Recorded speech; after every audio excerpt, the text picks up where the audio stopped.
बच्चों, welcome to my physics class. Today I will explain the concept of work of chapter work energy and power. ये class 11th का एक topic है, work energy and power. इसमें सबसे पहले हम लोग जानेंगे कि वर्क क्या है, देन इसके बाद आता है हमारे पास एनर्जी, उसके बाद हम लोग एनर्जी जानेंगे नेक्स्ट लेक्चर में।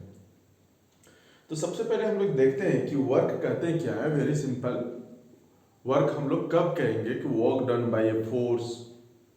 बोलते हैं कि when a force is applied on a body, यानी जब एक बॉडी पर फोर्स अप्लाई किया जाता है एंड बॉडी गेट्स डिस्प्लेस्ड, और बॉडी जो है वो डिस्प्लेस्ड हो जाता है अपने जगह से, एक जगह से दूसरी जगह चला जाता है, तो हम लोग इसको कहते हैं work. Then this one is known as work, और work done by that force. जैसे वेरी सिंपल हम लोग देखते हैं कि ये हमारा एक बॉडी है, ठीक है, ऑफ मास m।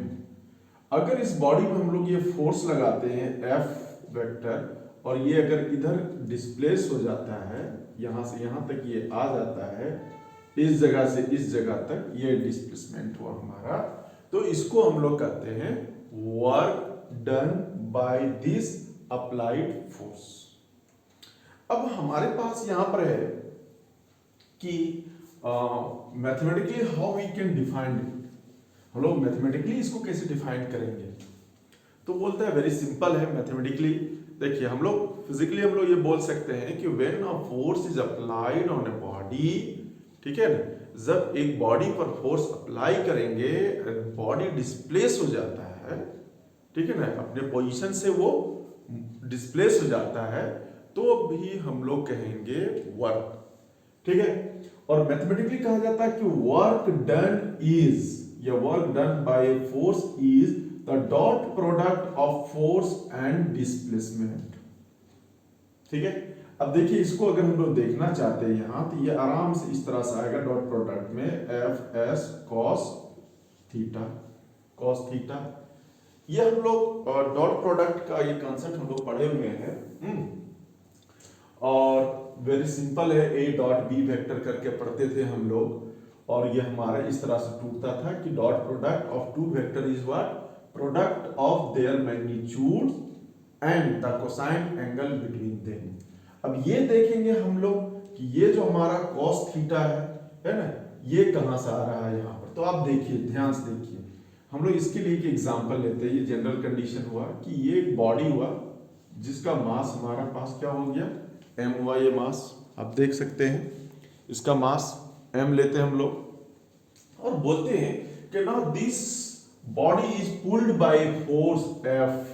देखिए F वेक्टर, ठीक ना, F वेक्टर पुल किया जाता है, और ये यहां से चल के इस जगह पर आता है, पॉइंट A से चलकर पॉइंट B के पास अगर ये आता है हमारे पास चल के, तो देखिए ये हमारा हो गया डिस्प्लेसमेंट, इधर हो गया डिस्प्लेसमेंट हमारा। अब देखो, ये फोर्स जो है हमारा वो 2D में लाई कर रहा है। देखिए ये x, और ये इधर क्या हो गया y।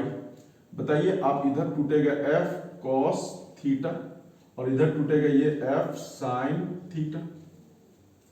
अब देखिए यहां पर कि ये जो F sin थीटा, ये जो कंपोनेंट ऑफ फोर्स जो लग रहा है इस मास पर, इस मास को डिस्प्लेस नहीं कर रहा है इस ओर, इसलिए ये वर्क डन इनके द्वारा नहीं होगा। क्योंकि वर्क डन का कंडीशन है कि जो फोर्स बॉडी पर लगेगा और डिस्प्लेसमेंट होगा उस ओर, तभी हम लोग उसको कहेंगे वर्क डन।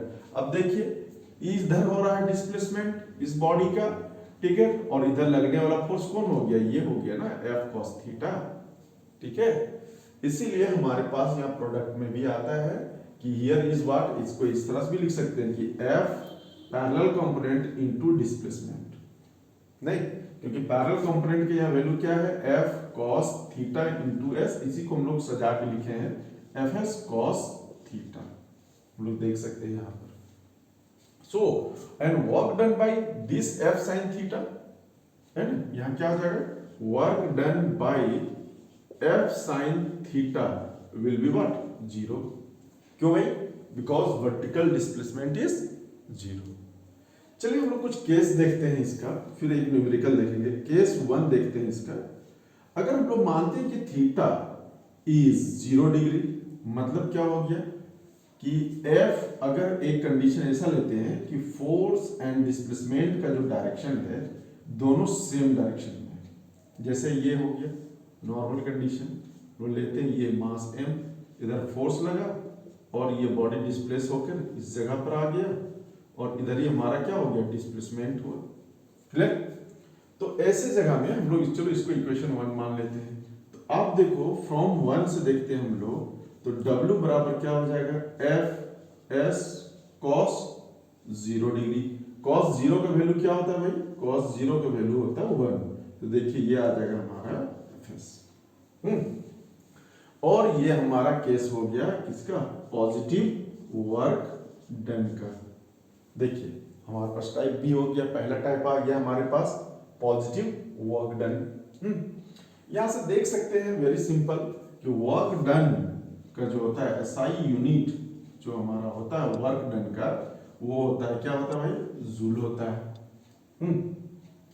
अब डायमेंशन फॉर्मूला इसका अगर देखा जाए, डायमेंशनल फॉर्मूला देखा जाए इसका, तो ये हमारे पास हो जाएगा W, और देखो ये क्या होता है, फोर्स इनटू डिस्प्लेसमेंट। तो फोर्स का क्या लिखते हैं हम लोग, mLT - 2, डिस्प्लेसमेंट का L मिलके क्या हो जाएगा L², यानी L टू द पावर 2। ये हमारा डायमेंशनल फॉर्मूला। और ये हमारा कैसा क्वांटिटी है, तो स्केलर क्वांटिटी है, यानी ये डायरेक्शन पर डिपेंड नहीं करता है ना, ये डायरेक्शन पर डिपेंड हमारा नहीं करता है। वेरी सिंपल है। और इस तरह से हमारा ये जो फर्स्ट केस है यहाँ आके कंप्लीट होता है। नेक्स्ट केस अगर हम लोग देखा जाए यहाँ पर, नेक्स्ट केस केस नंबर 2 अगर हम लोग बात करें, तो फिर हम लोग इसको मिटाते हैं, इसका काम हो गया है हमारे पास, ठीक है। और अब हम लोग देखते हैं आगे, देखिए कैसे हम लोग देखेंगे यहाँ पर। तो आगे बढ़ते हैं हम लोग केस नंबर 2 पर। केस नंबर 2 क्या बताना चाह रहा है हमें, हम लोग ले रहे हैं यहाँ पर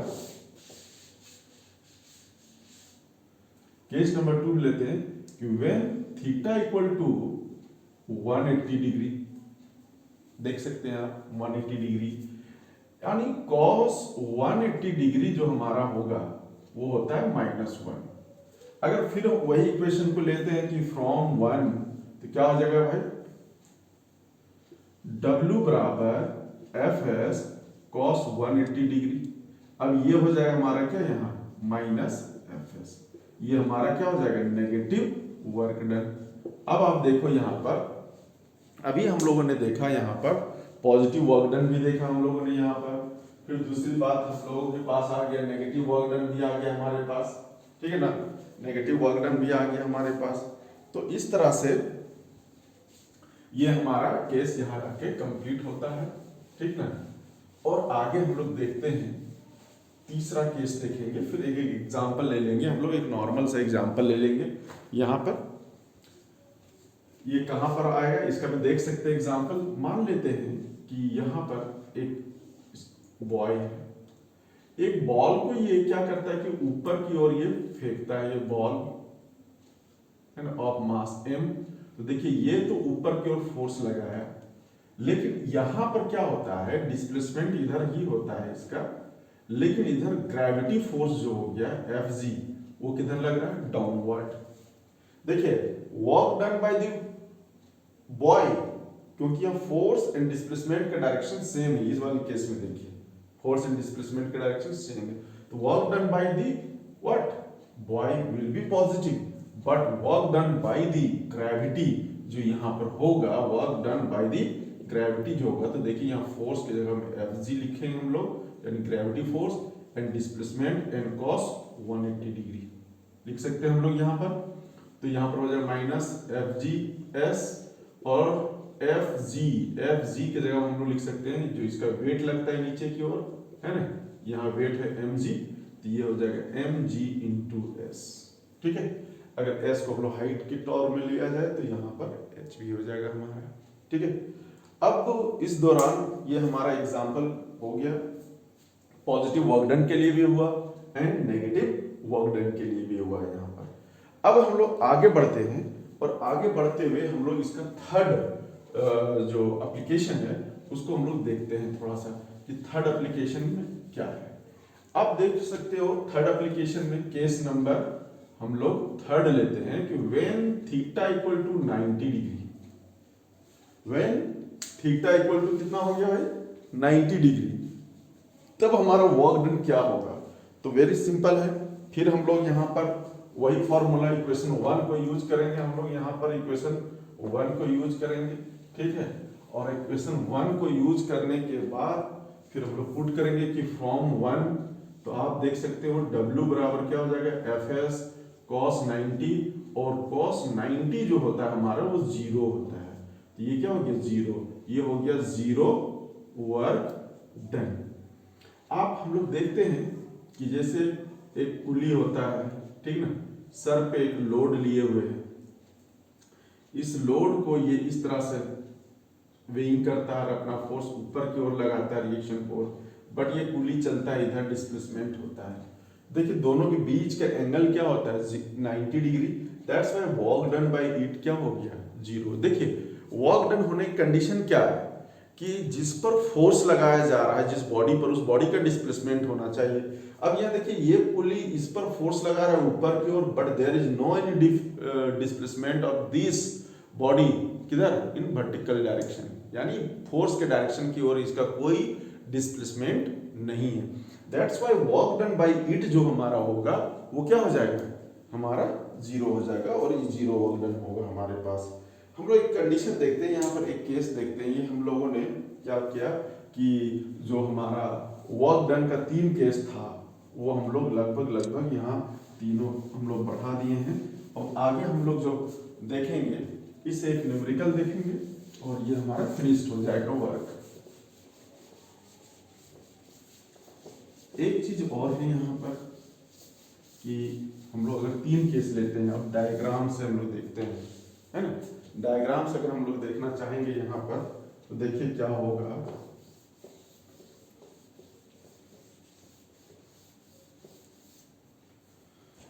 देखिए अगर हमारे पास इधर डिस्प्लेसमेंट है और इधर फोर्स है, अब देखिए यहाँ जो थीटा है, theta is less than 90 degree है, ठीक है, theta is less than 90 degree, जो भी आएगा वो सारा वर्क डन क्या हो जाएगा पॉजिटिव।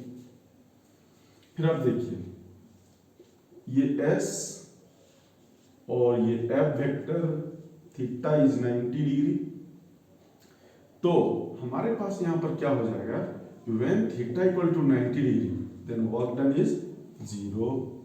फिर आप हम लोग देख सकते हैं यहाँ ये S वेक्टर और इधर F वेक्टर, और थीटा जो हमारा है greater than 90 degree then work done will be what negative, क्योंकि 90 से ऊपर जैसे ही हम लोग कॉस का वैल्यू देखते हैं वो सारा नेगेटिव में आता है, और 90 से नीचे जो भी कॉस का वैल्यू आएगा, cos 30, cos 45, cos 60 जितना वैल्यू आएगा वो हमारा सारा पॉजिटिव होता है, और 90 से अब जितना भी कॉस का वैल्यू आएगा वो सारा हमारा नेगेटिव आता है, ठीक है ना।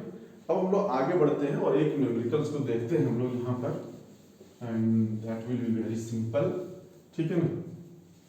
और न्यूमेरिकल ऐसा है कि एक ब्लॉक है, क्लियर, और इस ब्लॉक पर एक फोर्स लगाया जा रहा है F, ठीक है, यहाँ पर फ्रिक्शन है, कोफिशिएंट ऑफ फ्रिक्शन 0.5, तो नो डाउट इधर फोर्स लगेगा हमारा, है ना, स्मॉल, और एक्सेलरेशन इधर क्रिएट हो रहा है। इसका जो मास जो है हमारा 8 kg है, 8 kg मास है हमारे पास, और ये 72 न्यूटन अप्लाइड फोर्स है। ये निकालने बोल रहा है वर्क डन, है ना, बाय, फर्स्ट में निकालने बोल रहा है बाय अप्लाइड फोर्स, सेकेंड में बोल रहा है बाय फ्रिक्शनल फोर्स, थर्ड में बोल रहा है, देखिए यहाँ पर क्या होगा, इसके ग्रेविटी फोर्स भी इधर लगेगा, इधर की ओर mg, इधर क्या होगा नॉर्मल रिएक्शन भी लगेगा, तो by gravity force, and fourth one में बोलेगा बाय नॉर्मल रिएक्शन। सबसे पहले देखिए ये बोल रहा है कि find out the work done of this block by these forces in t equal to 2 second.